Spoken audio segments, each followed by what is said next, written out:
Hi friends, welcome back to my channel Santosh Agarwal blogs.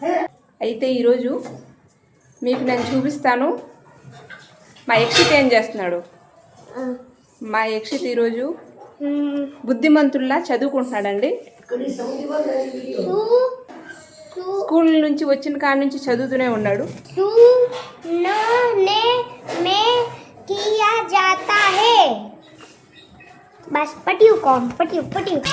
మీకు ఈరోజు Rajasthani traditional dish చేసి చూపిస్తాము. మక్కాయ తొందరగా వేసేస్తుంది అనమాట. మీకు ముందర చూపిస్తాను. కడి తాలింపు వేయడానికి ఆయిల్ కాకుండా నెయ్యి తీసుకోండి, ఇంకా టేస్టీగా ఉండిద్ది. దీంట్లో జీలకర్ర, కరివేపాకు మరియు పచ్చిమిరపకాయలు, ఉల్లిపాయలు అన్నీ కట్ చేసి వేసింది. దీంట్లో ఇప్పుడు ఇంగువ వేస్తుంది.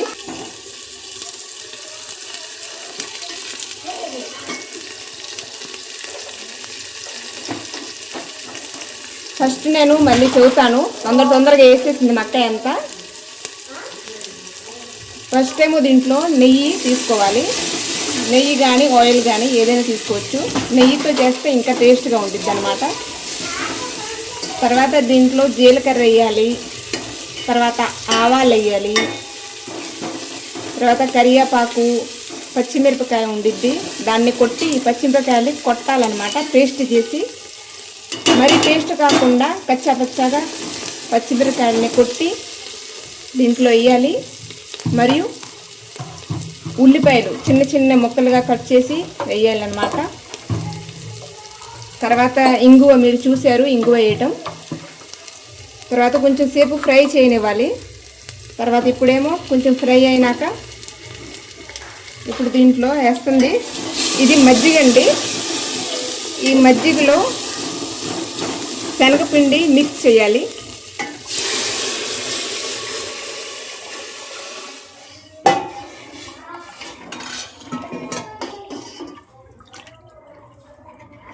మజ్జిగ ఉండిద్ది చూడండి, దాంట్లో శనగపిండి మిక్స్ చేయాలన్నమాట. లోపల లంప్స్ లేకుండా చేతితోనే కలపాలి శనగపిండిని మజ్జిగలో. తర్వాత ఆ మజ్జిగ అనేది దీంట్లో పోయాలి.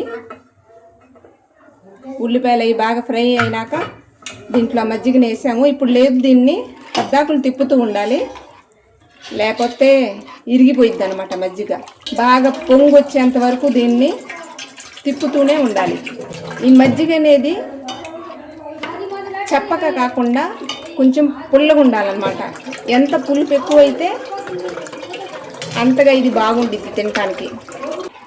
పసుపు కూడా మజ్జిగలో మనం అది శనగపిండి వేసినప్పుడు మిక్స్ చేస్తాం చూడండి, అప్పుడు మజ్జిగలోనే మిక్స్ చేసుకోవాలి పసుపు.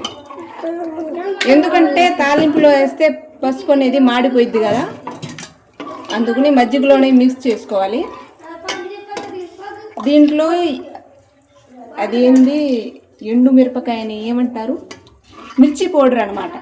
మిర్చి పౌడర్ని దీంట్లో వేసే పని లేదు. పచ్చిమిరపకాయలు కనుక ఎక్కువ వేస్తే, పచ్చిమిరపకాయలు అనేవి ఎక్కువ వేస్తే ఆ మంట సరిపోయిద్ది.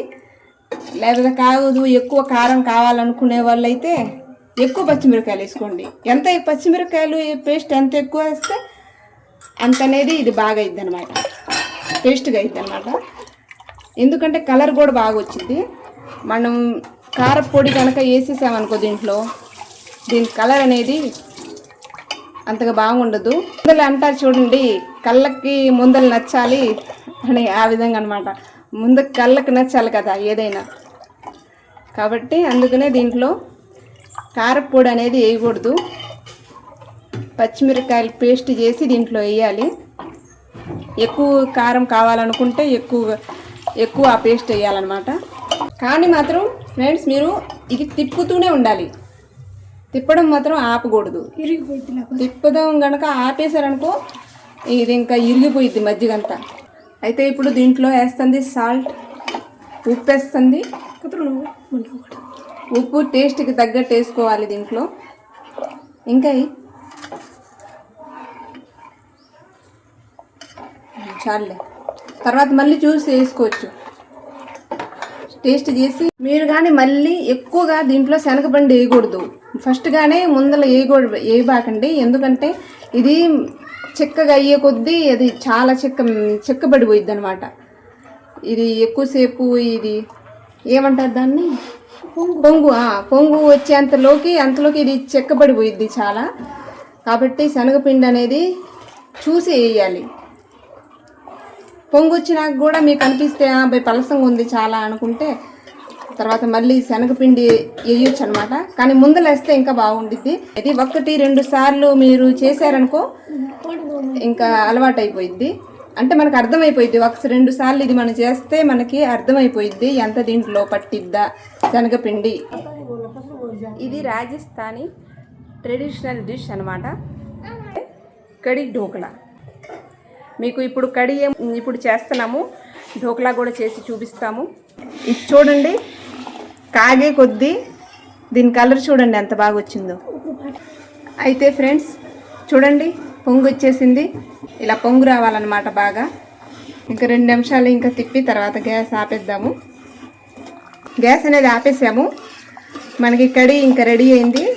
తెలుగులో ధనియా ఆకులను ఏమంటారు? ధనియా ఆకులేనా? సరే, మీరు అర్థం చేసుకోండి. కొరియాండర్ అనమాట, ఇంగ్లీష్లో కొరియాండర్ అంటారు. నాకు తెలిసి ధనియా ఆకులే అంటారేమో తెలుగులో. ధనియా ఆకులు అనమాట, ఉంటే వేసుకోండి. ఇప్పుడైతే మా ఇంట్లో అవైలబుల్ లేదు కాబట్టి నేను వేయలేదు. దానికి బదులుగా కాదు, ఇది వేస్తే ఇంకా బాగుండిద్ది. ఇది ధనియా పౌడర్ అనమాట. ఇప్పుడు ఇది అనేది దీంట్లో వేద్దాము.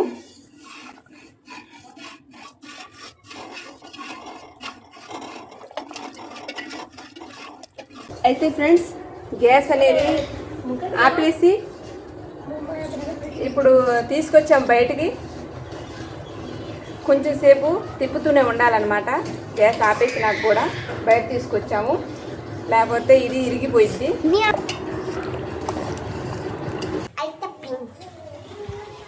ఇప్పుడు కడి అయితే రెడీ అయింది. కడి అయితే రెడీ చేసుకొని పెట్టేసాము.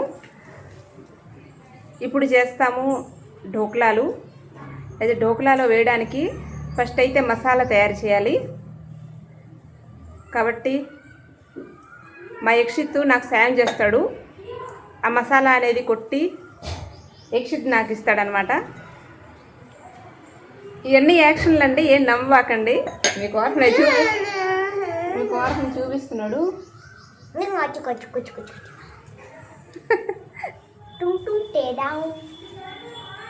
పద్దాక ఇలాగేనండి. అందుకనే నేను చెప్తాను కదా మీకు, నాకు అసలు పనిలో అర్థం కూడా కాదు. పద్దాకలు ఏదో ఒకటి మస్తీలు చేస్తూనే ఉంటాడు. మస్తీ చేస్తూ పని చేస్తాడు.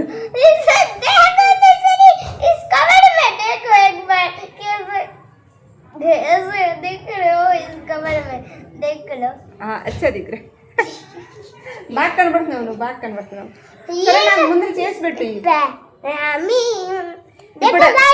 देखो गाइस, इसमें कुछ डाला तो नहीं है, फिर भी केड़ी है कि कूटना हमें ढोलो पुरोना तो देख। ఇప్పుడు మేము మసాలాలు వేస్తున్నాం. కొంచెమేమో ధనియాలు తీసుకోవాలి, ఇదేమో వాము, ఇదేమో జీలకర్ర. ఇప్పుడు ఏమో పచ్చిమిరపకాయలు, కరివేపాకు, అయితే ఫ్రెండ్స్ ఇవి కూడా దీంట్లో వేయాలి. ఎక్సిట్ అత్తి కింద పడతాయి. తీ అత్తి అలుగు కాడు అమ్మాయి అక్క. मिर्ची लग जाएगी। ఇప్పుడు కరివేపాకు, పచ్చిమిరపకాయలు కట్ చేసి 4 పచ్చిమిరపకాయలు కట్ చేశాను. ఎక్కువ కావాలనుకుంటే ఎక్కువ కూడా పచ్చిమిరపకాయలు కట్ చేసుకోవచ్చు. ఇప్పుడు మేము ఇది మసాలా ఢోక్లాలు చేస్తున్నాను అనమాట. కాబట్టి మసాలా అనమాట తయారు చేస్తున్నాము ఢోక్లాలో వేయడానికి. మా యక్షిత్ నాకు హెల్ప్ చేస్తున్నాడు. ఏం చెబుతున్నాడంటే, మీరు కొట్టేటప్పుడు కళ్ళు మూసుకోండి, లేకపోతే ఈ కొట్టేటప్పుడు కళ్ళల్లో వెళ్ళిపోయిద్ది పచ్చిమిరకాయ అని చెబుతున్నాడు. అయితే ఫ్రెండ్స్ ఇప్పుడు ఢోక్లా తయారు చేస్తున్నాం అనమాట. పిండి కలుపుతున్నాం ఫస్ట్. ఇదేమో సజ్జపిండి తీసుకున్నా నేను. దీంట్లో ఈ గోధుమ పిండి అనేది యాడ్ చేసుకోవాలి. ఈ ఢోక్లాలు అనేది ఏ పిండితో అయినా చేసుకోవచ్చు. శనగపిండి కూడా యాడ్ చేయొచ్చు, జొన్న పిండి, అది మొక్కజొన్న పిండి ఉంది చూడండి, అది వేటితోనైనా చేయొచ్చు అనమాట. ఇది దీంట్లో నేను మాత్రం ఈ సజ్జపిండి మరియు గోధుమ పిండి ఈ రెండింటితో చేస్తున్నాను. 2 వంతులు సజ్జపిండి అయితే 1 వంతు 1 భాగం గోధుమ పిండి తీసుకున్నాను. దీంట్లో నేను ఈ మసాలా కొట్టి బెల్లం పెట్టుకున్నాను కదా, అది వేస్తున్నాను.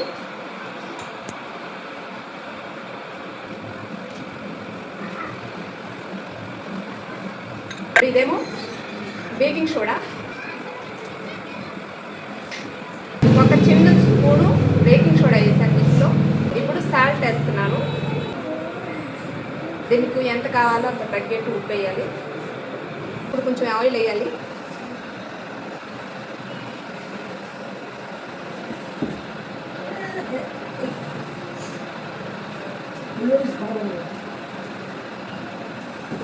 నేను ఈ 2 వేసాను అనమాట. ఇలాగా 4-5 పెద్ద స్పూన్లు ఆయిల్ వేసుకోండి. దీంట్లో బాగా మిక్స్ చేసుకోవాలి.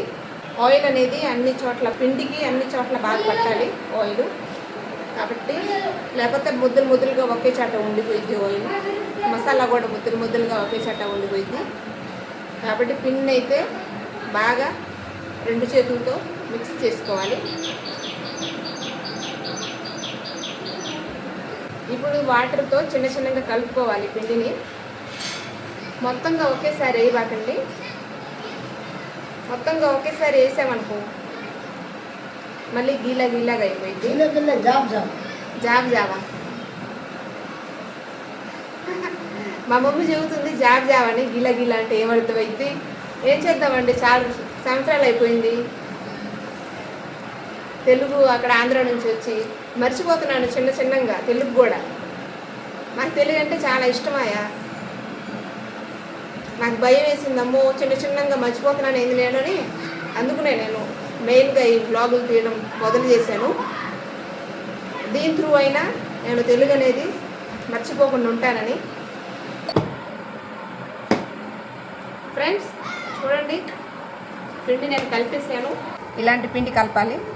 మరి గట్టిగా కాకుండా మళ్ళీ మెత్తగా కాకుండా మామూలుగా ఇలా కలపాలి. ఇప్పుడు వీటిని మన ఇడ్లీలు చేస్తాం చూడండి, ఆ టైప్లో రౌండ్గా చేసుకోవాలి.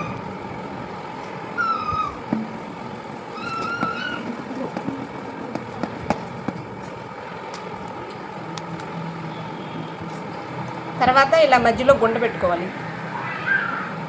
లోపల వరకు బాగా ఆవిరి వెళ్ళిద్ది అనమాట. ఈ విధంగా చేసి పెట్టుకోవాలి.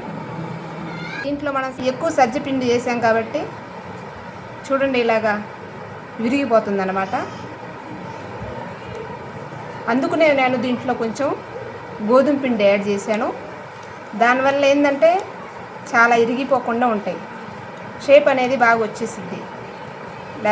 లేకపోతే సైడ్ నుంచి ఇరిగిపోతాయి. చాలా ఇలా క్రాక్లు వస్తాయి అన్నమాట. సైడ్ నుంచి క్రాక్ అవుతాయి.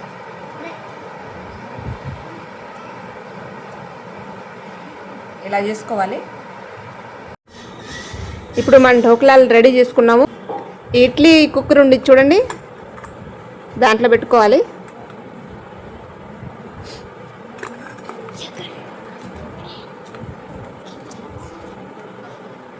ఇడ్లీ కుక్కర్ ఉండి చూడండి, ఇప్పుడు దాంట్లో మనం వీటిని ఉడికిస్తాము.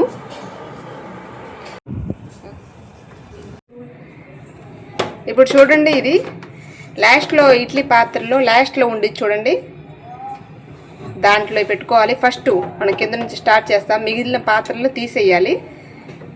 ఒక్క పాత్ర మీదే ఇవన్నీ పెట్టాలి. ఇలాగా బెర్చి ఒక్కదాని మీద ఒకటి పెట్టాలి. దీని కింద మనం వాటర్ కూడా వేసాము. సేమ్ ఇడ్లీలో ఎలా చేస్తామో అలాగేనమాట.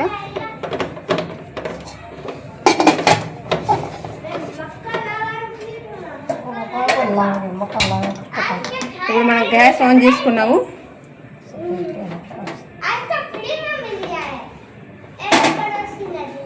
ఫ్లేమ్ అనేది మీడియంలో పెట్టాలి.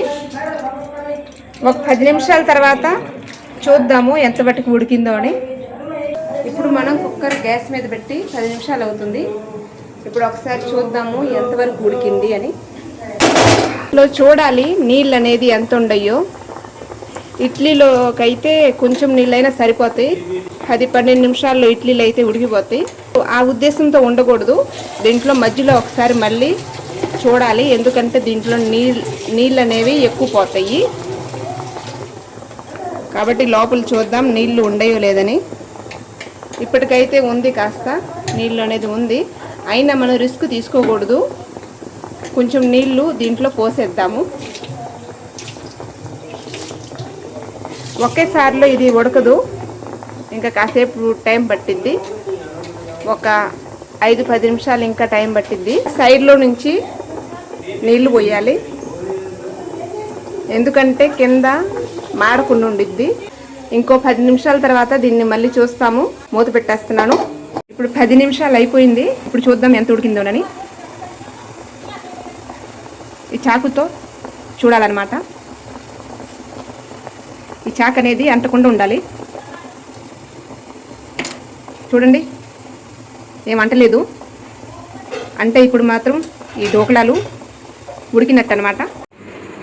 అయితే ఫ్రెండ్స్, రాజస్థానీ ట్రెడిషనల్ డిష్ కడి మరియు సజ్జ గోధుమ పిండితో చేసిన మసాలా ఢోకళాలు రెడీ అయినాయి. ఫ్రెండ్స్,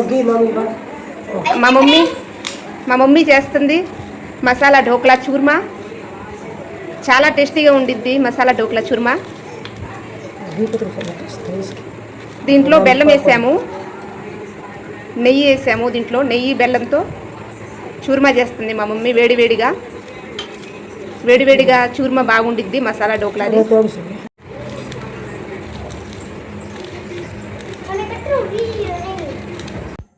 అయితే ఫ్రెండ్స్, రాజస్థానీ ట్రెడిషనల్ డిష్ కడి మసాలా ఢోకళా. ఇవి తినటానికి చాలా టేస్టీగా ఉంటాయి. మీరు కూడా ఒక్కసారి తప్పకుండా ట్రై చేయండి. పైగా మిల్లెట్స్తో చేసిన వంటకాలని కూడా తరచూ తింటూ ఉండాలి. ఇవి ఆరోగ్యానికి చాలా మంచివి. అయితే ఫ్రెండ్స్, ఈరోజు వీడియోలో ఇంతే. నేను తీసిన వీడియో కనుక మీకు నచ్చినట్లయితే లైక్, షేర్ మరియు సబ్స్క్రైబ్ చేసుకోండి. కలుద్దాం నెక్స్ట్ వీడియోలో. అంతవరకు టేక్ కేర్. Bye bye.